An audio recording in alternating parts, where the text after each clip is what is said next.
And now a blow that will make you stagger. In the United States, there is an organization known to every school child. It's called the Southern Poverty Law Center. For half a century, it was a symbol of the fight against racism. Its lawyers bankrupted the Ku Klux Klan with lawsuits. Its hate group maps hung in newsrooms, schools, and FBI offices. When the center labeled someone a racist, it was a stigma. It stuck for good. The organization was like a moral compass. Well, the kind that points out where the evil is. So I think I'll give this story about the center a strange title. Money of Hate, or about who funded the Ku Klux Klan. This will be a documentary detective story, gentlemen. Established facts are separated from theories. Guilt has not yet been proven in court. The center, as people called it for short, fought against all those who, as they said, hated our society, our morals, our views, our values. Well, for example, the Ku Klux Klan, or for example, the fascists of America, or white supremacists. But there are very few of them. They're practically neither seen nor heard in America.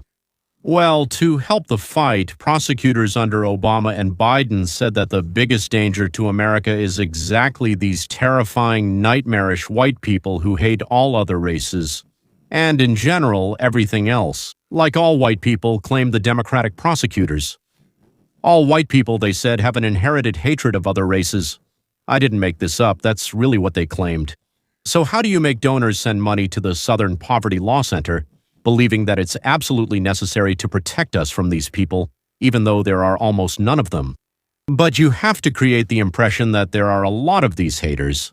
And then someone at the Southern Poverty Law Center came up with an idea. Because they really wanted to get money, and as much as possible. The idea was simple. It was obvious. Once Charlie Chaplin in the movie The Kid sent Jackie Coogan to break windows. He did, right? And then he would come and fix them, pretending to be a glazier. If no one broke the windows, Charlie would have nothing to eat. Well, maybe he would, but less than he would like. But before that, we have another absolutely amazing topic about how aggressively the Justice Department has been catching and punishing thieves from the Democratic Party over the past 2 or 3 months. We just can't skip this. Let's start with those who, funded the fascists, and then we'll talk about those who stole billions from us. Finally, gentlemen, it's our turn to celebrate. Now I'll tell you everything step by step. So it all started with a number that didn't add up. An auditor whose name never appeared in any public documents looked at the financial statements of one of the most respected human rights organizations in America and noticed, well, something strange. Money was going where it shouldn't have been going. It was going to such strange places that the documents were handed over to the prosecutor's office. From there, an investigation was launched. The investigators thought it must be a mistake. They decided to investigate, convinced it couldn't be possible. But very soon, on April 21, 1926, the so-called grand jury in Alabama returned an indictment for wire fraud, false statements to a federal bank, and conspiracy to launder money. But that wasn't even the most important thing. That was far from the most important thing. Who was the accused? The entire Southern Center. The essence of the prosecutor's allegations sounded like a scenario that was hard to believe. From 2014 to 2023, the prosecution claims, the Southern Center secretly transferred more than $3 million donated by people who believed they were fighting hatred.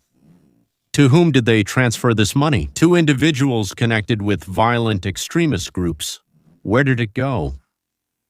And those people who received the money, they are members of the Ku Klux Klan, Aryan Nation, National Socialist Party of America. These are American Nazis. That is, the very same groups that the Southern Center publicly condemned on its website were receiving money from the Southern Center. With one hand, the organization was pointing at the monsters.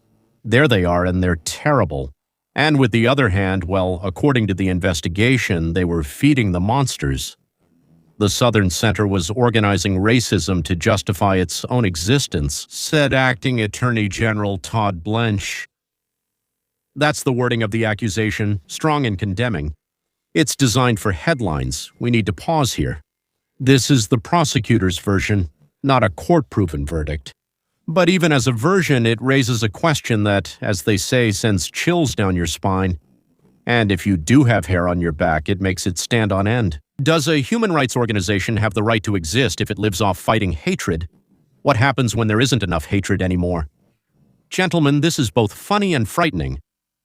They start doing everything they can to increase the amount of hatred and, if possible, its intensity as well. There is so much of it that the whole country is terrified, and donors keep sending money because, well, if you don't send it, it still won't be enough. Because that's an enormous amount of hatred. It already needs to be stopped.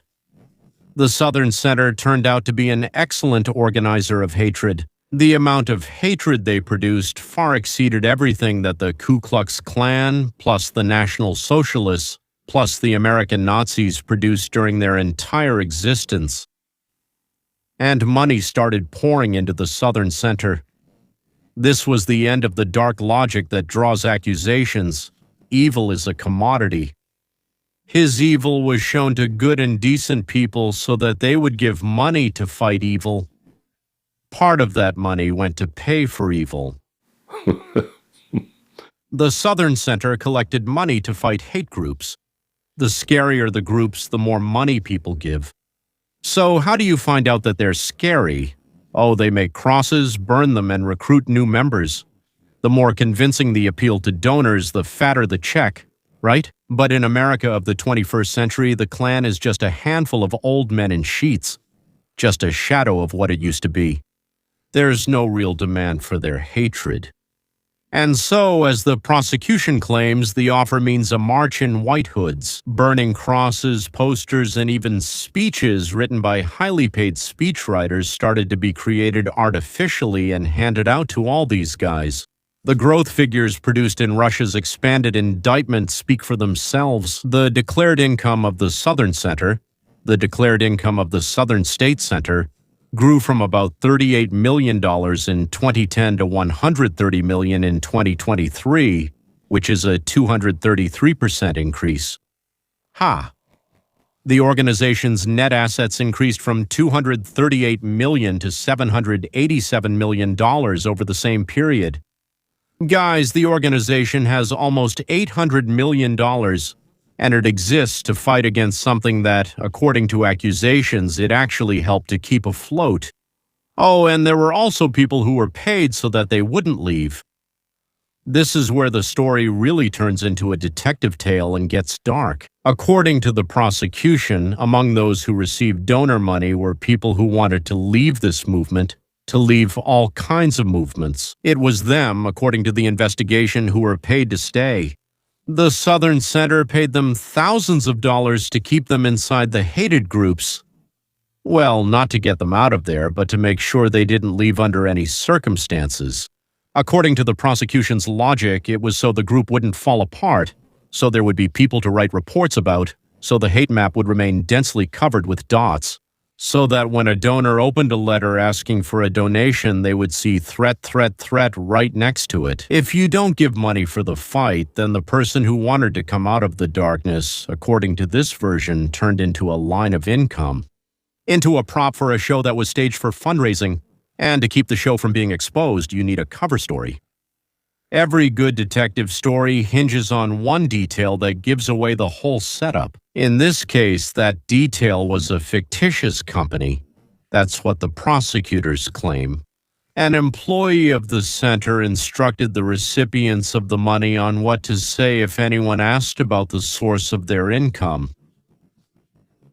Say that you work for a company called Rare Books. Say that you help college students with research and writing assignments. Rare Books. Helping students. A harmless, boring story that doesn't raise any questions. But it's the ideal cover for money that, according to the investigation, was going to Ku Klux Klan members. And this money, according to the indictment, covered not only salaries.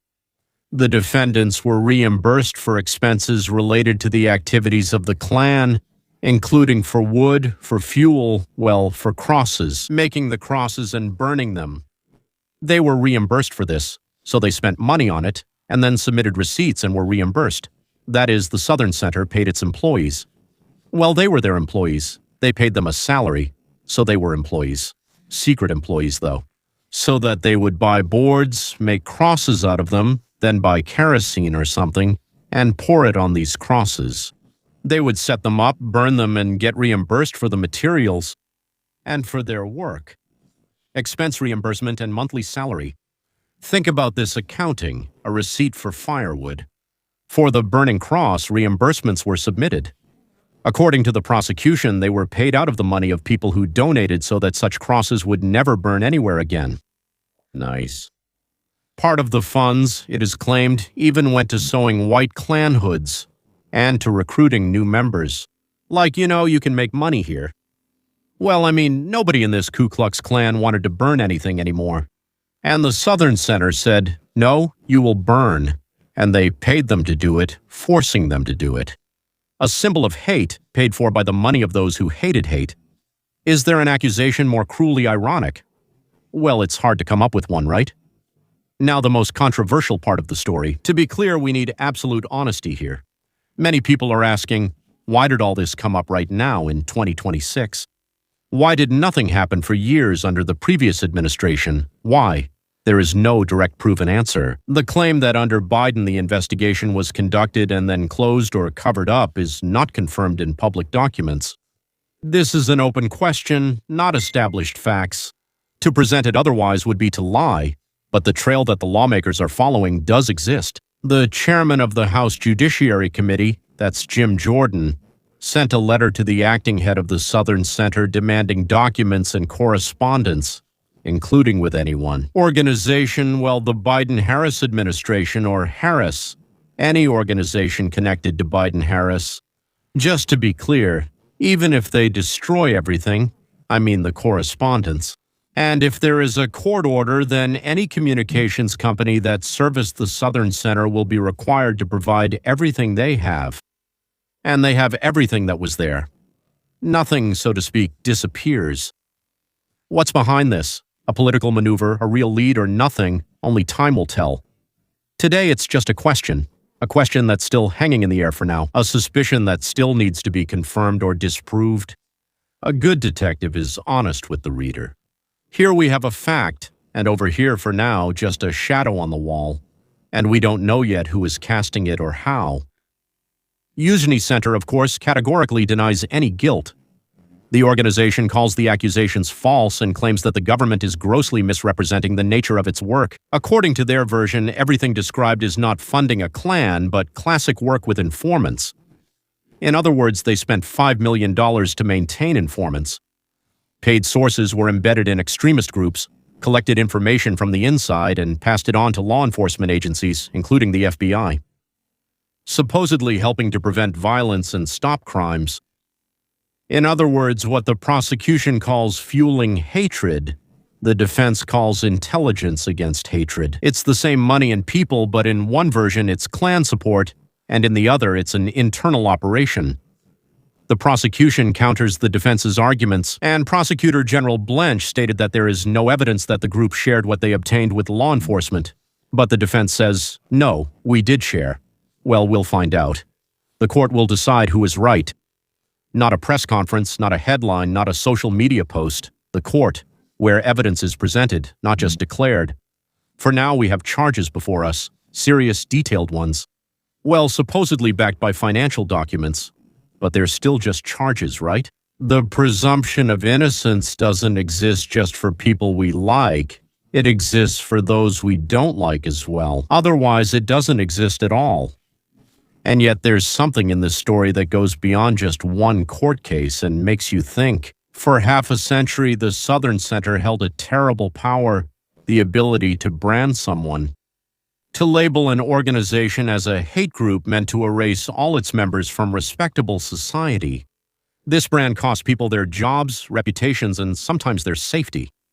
And this label was applied by an organization that, as the prosecution now claims, might have been creating the very hatred it later condemned.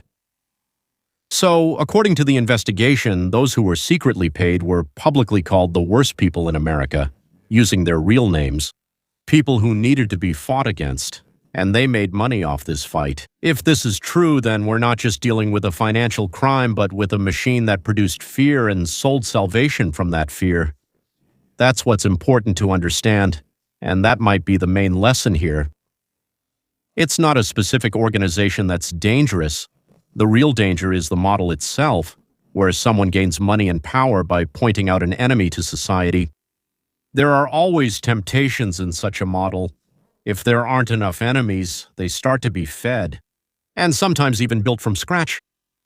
There is protection against this temptation, and it's simpler than it seems.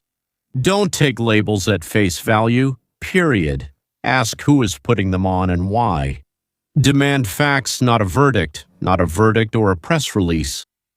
Separate confirmation from what's claimed, always, for all sides, including those we like. This case isn't closed yet. I mean, with the Southern Center. The jury hasn't spoken yet. But even now, while it's still just accusations, she has already done one good thing. She reminded us that everyone should be asked questions, especially those who have appointed themselves as our conscience. The arrow. It's worth checking the compass, even if the compass calls itself flawless, especially if it calls itself flawless. Well, and now, ladies and gentlemen, let's move on to other criminals, the ones who have already been caught, to accuse. And for some, a court decision has already been obtained, and some are still in the process. We are used to the idea that in America, the big fish don't get jailed. The big fish always get away with it. The law is only for the small fry and little pikes, not for the sharks. Sound familiar? I said that myself, and now I want you to listen to what I'm going to say next, and remember the date, because at the end of this video, I'm going to make you a promise. This promise will change your perspective on the next 3 months of American politics. Listen carefully. Right now, as you're watching this video, the United States is undergoing the largest, the most massive crackdown on financial fraud in the entire history of this country, which means in the entire history of the world. And so far, yes, you're right, they're catching small and sometimes medium-sized fish. But that's exactly how it works. That's exactly how it works. That's how it's always worked. To get to the big fish, the one with a lot of protection, you first have to catch the small and medium ones, the one that's on the hook and starts talking. And they do have things to talk about, connections with politicians, with officials at different levels, and from these small and medium fish, a chain gradually forms, hook after hook. The big fish is supposed to get caught in it too. Personally, I expect announcements about such situations somewhere at the end of July or the beginning of August this year. Why exactly then? They need to start the case before the elections, or maybe that's the other scenario. They'll hold them back until the end of September or the beginning of October and do what in America is called an October surprise. But we'll talk about that at the very end. For now, let's get to the point. I'll be honest. I'm not going to tell you a fairy tale that America used to be all pure and innocent. It wasn't. Even in the last century, and 30 years ago, there were people here who cheated, manipulated, pulled strings, schemed, handed out contracts to their own, and got kickbacks. Yes, kickbacks. Simply put, this is an old world. Franz Oppenheimer said 100 years ago that a person has 2 ways to obtain benefits. The economic way is to produce or exchange, and the political way is to take through the state. Where there is a big pot of government money, there will always be someone who dips into it. In fact, the SRA is already pointing to the next task, not to let too much money be collected from the people. The less money there is in the pot, the fewer people want to empty it. In reality, it didn't grow by several times or by dozens of times just on its own. It grew under a certain administration. It started to gain momentum under Obama. Then there was a short pause, and under Biden, it flourished. A massive multi-billion-dollar systematic deception of the government. And note, I'm choosing my words carefully. It seems that someone was covering for these people. From the top. They're now targeting those at the top. In Russian, this is called Krishovat, providing protection. The work is focused on splitting up the thieves and crooks to get them to give up their protection. Let me immediately state the iron rule that I always follow. I strictly separate confirmed facts from theories. What a person is charged with, I mean in the indictment, and what goes into the verdict, that's a fact. The idea that someone higher up knew and covered it up is a theory, a hypothesis, a suspicion. I will always clarify what is a fact and what is a theory, although, of course, someone was covering for them. But let's figure this out. 8 major cases. Case 1, Minnesota. You really need to understand this.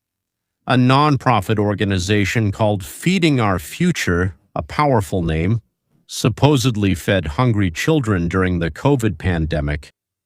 The money was federal from the Child Nutrition Program. What actually happened?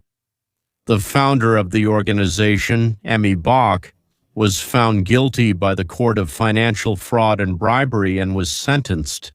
Ladies and gentlemen, 500 months in prison. That's almost, 42 years, right?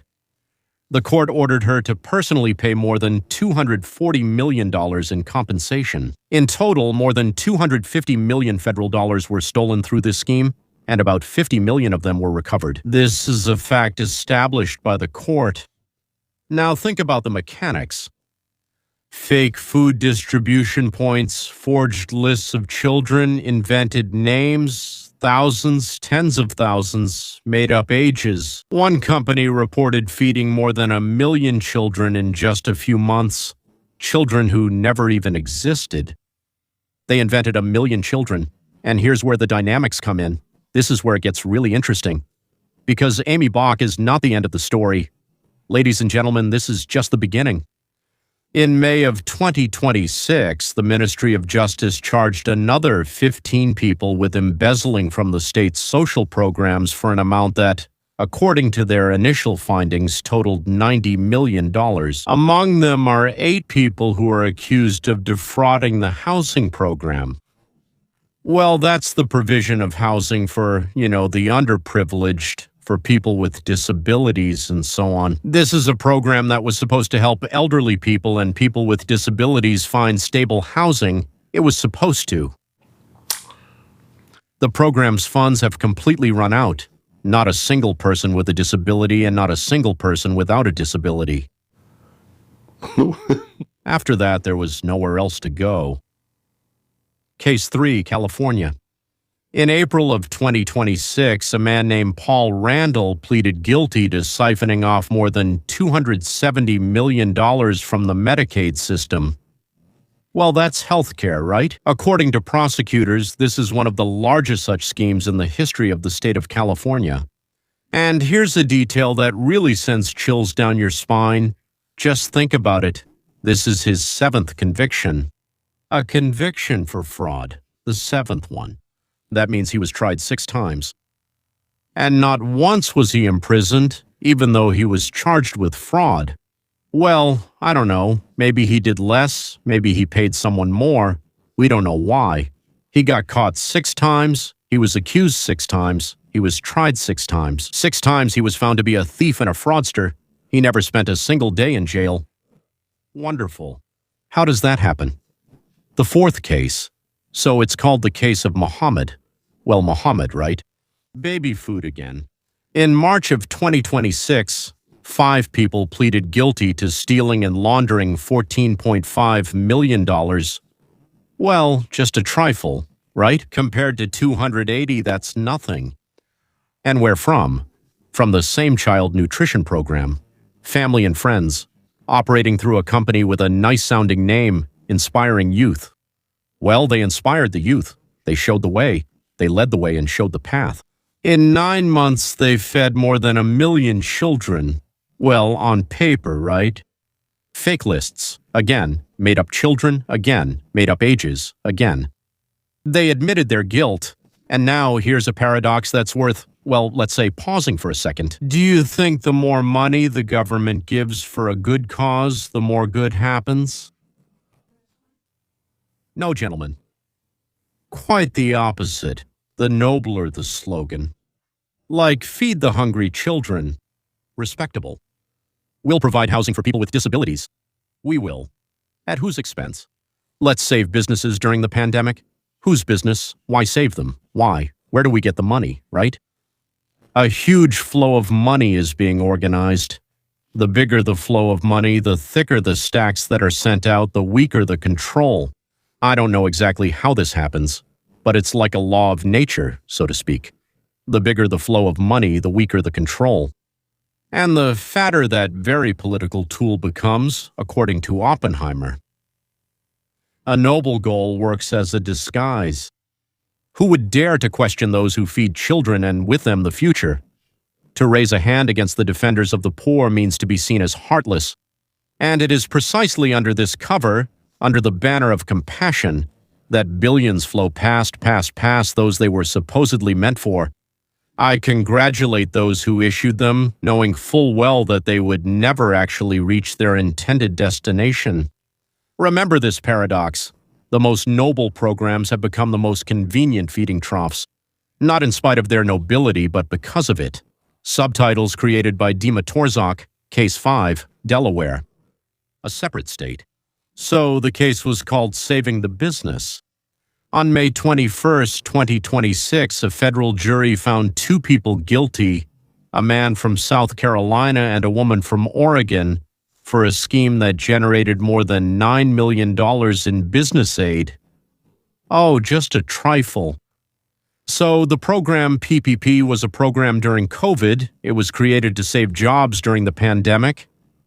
I've already explained how it worked, so a company would be registered, not a single person. They would write that 27 people worked there. They'd go to the right place. The necessary amount of money would be paid out, and this company would get $200, $300, even $500,000. To save jobs that never even existed there. That's it. And it was written that everything was checked and everything was correct, right? So they used this law, or whatever it was called, the decree, to submit fake applications from companies that didn't have a single real employee. No one checked. In other words, either our government acts like complete fools and idiots everywhere, not checking anything. I have to say right away, I've dealt with them. They always demand proof. In other words, for some reason, with these specific people and these specific programs, no one asked for any proof. And now they have been convicted by a jury. Case number 6, in Arizona, another state, yes. So, it's even more interesting there. A basketball league that never existed also received government assistance. In April 2026, a U.S. citizen named Jamar Johnson, well, I hope you can tell where these names come from, right? He pleaded guilty to embezzling more than $1 million through that same PPP program.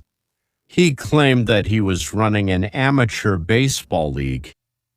No, basketball. Sorry, a basketball league.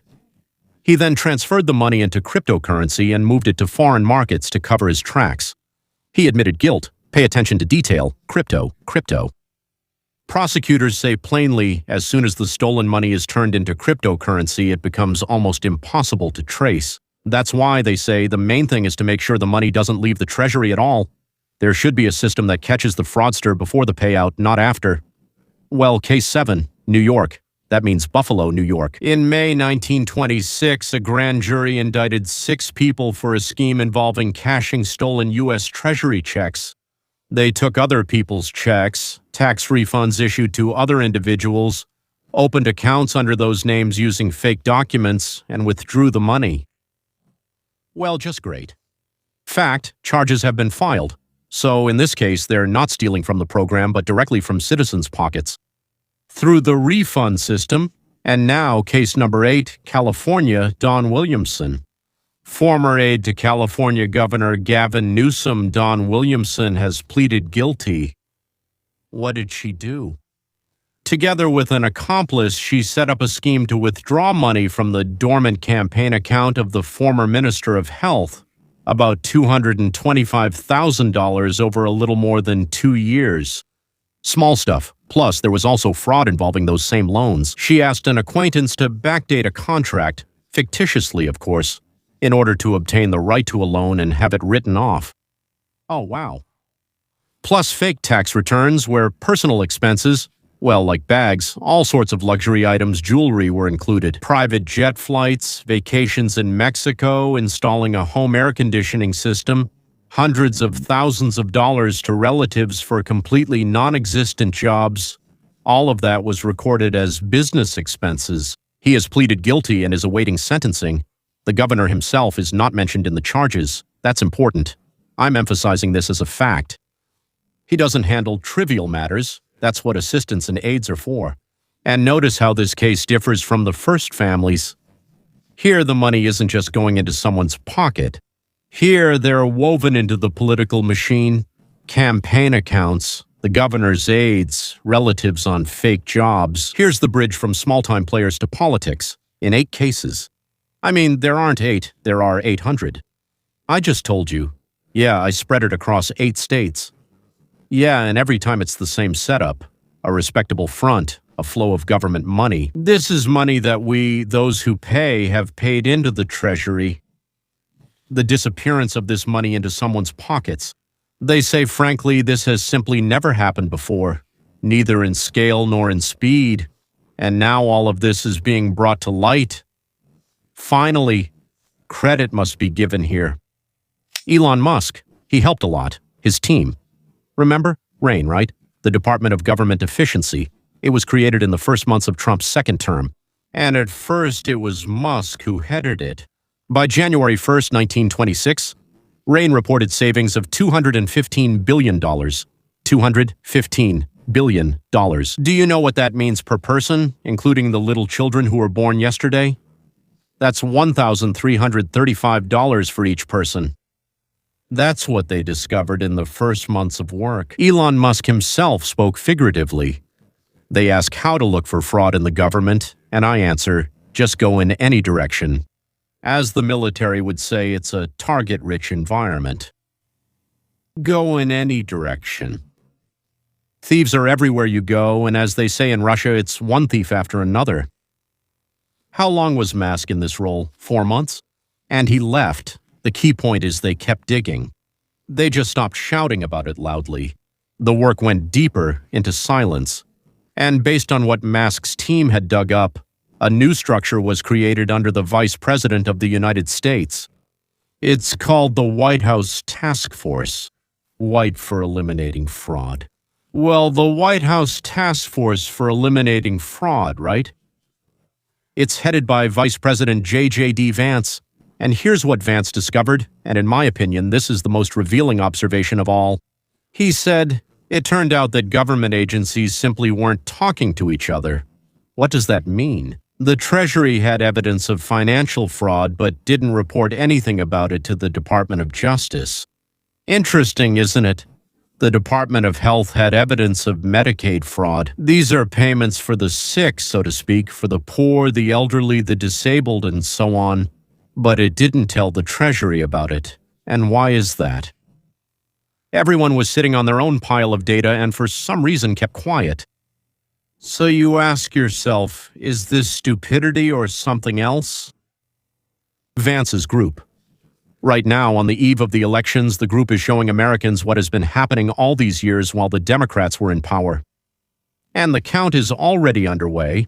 They officially announced the suspension of $260 million in Medicaid payments due to suspicions of fraud about charges against a group of people for a major real estate scam and loans targeting the elderly.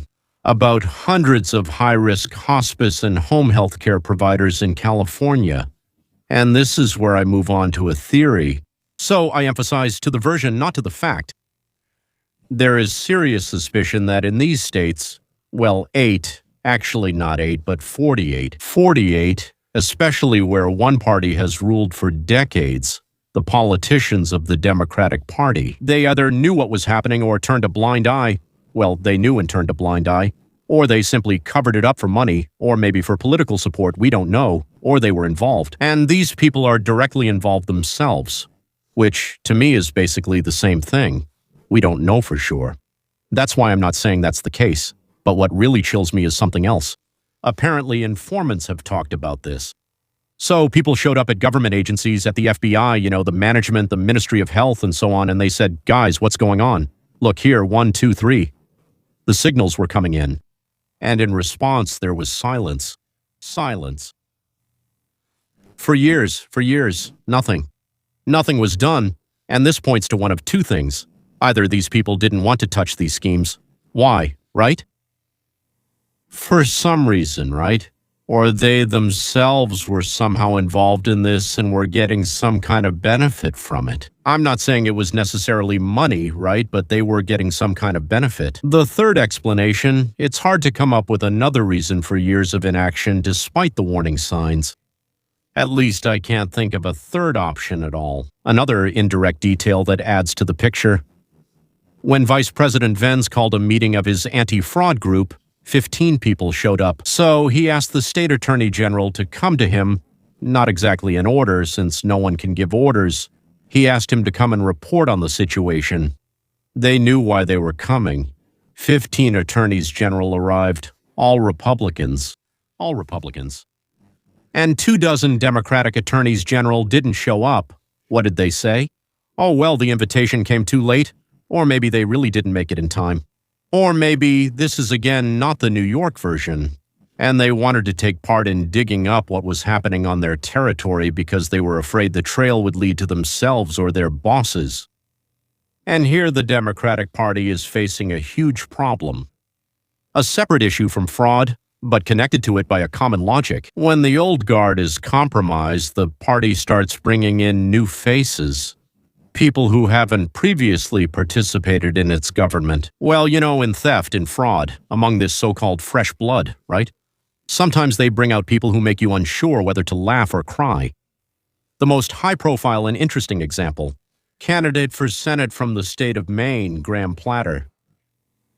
I'll tell you now what's fact and what's rumor. That's essential. Fact. He has a Totenkopf tattoo on his body, a death's head. It's a symbol used by the SS troops of Nazi Germany, including guards and Consul Jerry. This is confirmed by numerous photos. He likes to show off his body. Platter claims that he didn't know anything about the Nazi meaning of the symbol. Absolutely nothing. And now come the accusations. I call them versions, witness testimonies. According to the New York Times, several of his ex-girlfriends accused him of physical abuse and, as they put it, disturbing behavior. One of them, Lindsay Fayfield, told the newspaper that Platter was well aware of the meaning of his tattoo and called it my Totenkopf, which directly contradicts his statements about not knowing. She also described incidents when, according to her, he grabbed her so hard that it left marks. Other women described toxic relationships, talked about fantasies, about violence, about heavy drinking. Sam is a good candidate for the Senate. Sam Platter denies all of this and explains his past behavior by post-traumatic stress, depression, and alcohol. After serving in Iraq and Afghanistan, just a wonderful senator. Once again, the women's accusations are just their version, their testimony. This is not a court verdict yet. But the fact of the Nazi symbol on his body and the fact that these serious rumors are circulating about him and the accusation itself is already alarming, I would say. Right? I wouldn't say that. There are always a lot of rumors. But somehow with him they really fit. Because he has a terrible character, he's explosive. Besides, the people who served with him also say not very nice things about him and so on. And you know what's most telling? Senator Elizabeth Warren, who previously publicly called Minister Hecksett's tattoos a potential threat, and there was nothing Nazi or fascist about them, just some, let's say, he served in the army and got some tattoos related to the American army. And now she enthusiastically supported Platter, calling him genuine. So that's a triple standard, not even a double one. That's a fact. Those are her own words. God forbid such a person comes to power. And Platter isn't the only one the party brings out when there's no one else. It's worth seeing who they're proposing where the old faces are burned out. But that's another discussion, ladies and gentlemen. If you're interested in digging deeper into who Dima Dimpartia is putting forward in this cycle, write in the comments. Candidates will do a separate breakdown. Well, that's all. So to speak, I've already taken up a lot of your time. I hope, you found it interesting. Until next time.